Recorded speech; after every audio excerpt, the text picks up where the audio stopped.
नमस्कार, मैं लूणाराम और आप देख रहे हैं मेरा यूट्यूब और फेसबुक पेज। आज हम बात करेंगे जालोर के भीनमाल विधानसभा क्षेत्र की। भीनमाल विधानसभा क्षेत्र में भाजपा के अंदर खाने क्या चल रहा है, कौन कौन दावेदार है, एक साल बाद विधानसभा चुनाव होने हैं और ऐसे में टिकट की दौड़ में कौन कौन है, इस पूरे मुद्दे पर आज हम बात करेंगे। भीनमाल विधानसभा क्षेत्र में लगातार भाजपा से विधायक पूराराम चौधरी का दबदबा है।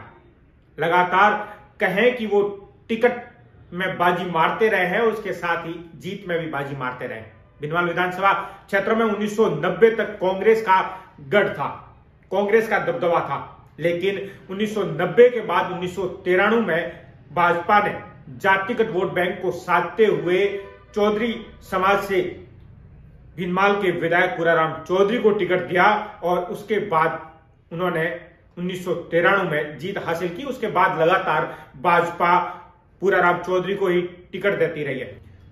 अपन 3 विधानसभा चुनावों की बात करें, 3 विधानसभा चुनाव जो पिछले सबसे पहले 2018 में, उससे पहले हुए थे 2013 और उससे पहले 2008। लगातार इन 3 चुनावों में तीनों बार भाजपा ने टिकट पूराराम चौधरी को दिया और उन्होंने जीत हासिल की। ऐसे में सीधे गणित को अपन समझने की कोशिश करें, इस पूरे विश्लेषण को समझने की कोशिश करें कि अब कौन कौन दौड़ में है और अब भाजपा किस चेहरे पर दांव खेलेगी। क्योंकि कहा जाता है कि एक बार भाजपा एक बार कांग्रेस का जो खेल राजस्थान में चलता है, एक बार कांग्रेस आती है, एक बार भाजपा आती है, सरकारें बनाती है, ये तमाम जो चीजें जो काफी समय से चलती आ रही है, क्या वो बदलेगी नहीं बदलेगी, कौन सरकार बनाएगा, ये आने वाले समय में तय होगा। और ऐसे में भाजपा, क्योंकि इस बार कांग्रेस सरकार है, एक साल बाद विधानसभा चुनाव होने हैं, तो भाजपा पूरा दम लगाएगी सरकार बनाने के लिए। और सरकार बनाने के लिए एमएलए चाहिए और विधायक चाहिए, तो विधायक बनाने के लिए टिकट भी अच्छे को देनी है। उसके बाद में विधायक जीत के आएंगे तभी सरकार बनेगी। तो ऐसे में भाजपा पूरी तरह मेहनत करेगी कि अच्छे चेहरों को उम्मीदवारी के तौर पर मैदान में उतारा जाए ताकि वो जीत के आए और सरकार भाजपा की बन सके।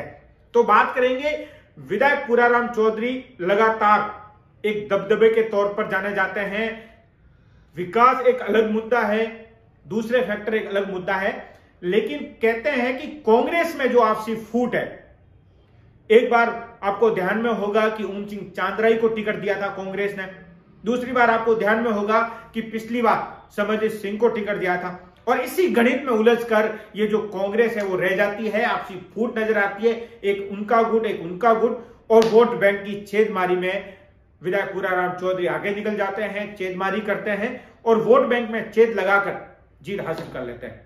और उसी के चलते कहा जाता है कि भाजपा को फायदा होता रहा है। ऐसे में लगातार अपना दबदबा कायम रख रहे पूराराम चौधरी क्या इस बार टिकट मांगेंगे, क्या टिकट की दौड़ में है या नहीं। पहली बात, क्योंकि 2 फैक्टर होते हैं, उम्र हो चुकी है और कई बार विधायक बन चुके हैं, तो हो सकता है भाजपा चेहरा चेंज करे, युवाओं को मौका दे। लेकिन अगर पूराराम चौधरी टिकट मांगते हैं तो कुछ और स्थिति होगी, वो दौड़ में रहता है, क्योंकि उन्होंने कभी कहा नहीं कि वो टिकट नहीं मांगेंगे, ऐसा तो उन्होंने कभी कहा ही नहीं है। दूसरा और देखा जाए कि नगर पालिका के पूर्व चेयरमैन सांवलाराम देवासी लगातार टिकट की दौड़ में वो दावेदारी करते रहे। पिछली बार भी दावेदारी की थी, लेकिन पिछली बार पूराराम चौधरी को भाजपा ने टिकट दे दिया था तो वो रह गए पीछे। इस बार भी वो दमखम के साथ दावेदारी कर रहे हैं और चाह रहे हैं कि उनका भी नंबर आए। उसके साथ में एक नया चेहरा भी इस बार देखने को मिल रहा है, टीकम सिंह, वो भी टिकट की दौड़ में है। ऐसे बहुत सारे चेहरे और भी हो सकते हैं, अभी खुलकर नहीं है, क्योंकि एक साल है, एक साल बाद टिकट की दौड़ में कौन कौन है, बहुत सारे चेहरे और भी आएंगे। लेकिन जातिगत चीजों को अपन समझने की कोशिश करेंगे कि क्या पूराराम चौधरी टिकट मांगते हैं, उनको मिलती है तो वो तो है ही दावेदार। लेकिन सेकंड ऑप्शन में अगर पूराराम की टिकट काटती है भाजपा तो देती किसे, क्या जातिगत वोट बैंक देखेंगी? अगर जातिगत वोट बैंक देखती है तो चौधरी को अगर देती है तो नया चेहरा चौधरी समाज में किसी को देंगे। अगर देवासी समाज का वोट बैंक भी भीनमाल विधानसभा क्षेत्र में, ऐसे में सांवलाराम देवासी लगातार टिकट की दौड़ में है और भोमिया राजपूत समाज के वोट बैंक भी है, तो ऐसे में टीकम सिंह भी टिकट की दौड़ में है। लेकिन कहते हैं कि पूराराम चौधरी की जो पकड़ है, उसी के बलबूते भाजपा का गढ़ है वो भीनमाल विधानसभा में कायम हो पाया है। अब सबकी नजरें भीनमाल विधानसभा पर टिकी हुई है कि आखिर टिकट कौन लाएगा, कौन भाजपा की टिकट की दौड़ में जीत हासिल करेगा और उसके बाद में जब चुनावी मैदान में जो टक्कर होगी, जो ओरिजिनल टक्कर देखने को मिलेगी विधानसभा चुनाव की, उसमें कौन जीत हासिल करेगा? ये बहुत सारे सवाल है, हर कोई जानना चाहता है कि क्या होगा। लेकिन समझने में इतनी सी चीजों को हम समझाने की कोशिश कर रहे हैं कि दावेदार कौन कौन है और भाजपा के अंदर खाने क्या क्या चल रहा है। तो वो चीजें हमने आपको समझाने की कोशिश की, आप तक पहुंचाने की कोशिश की।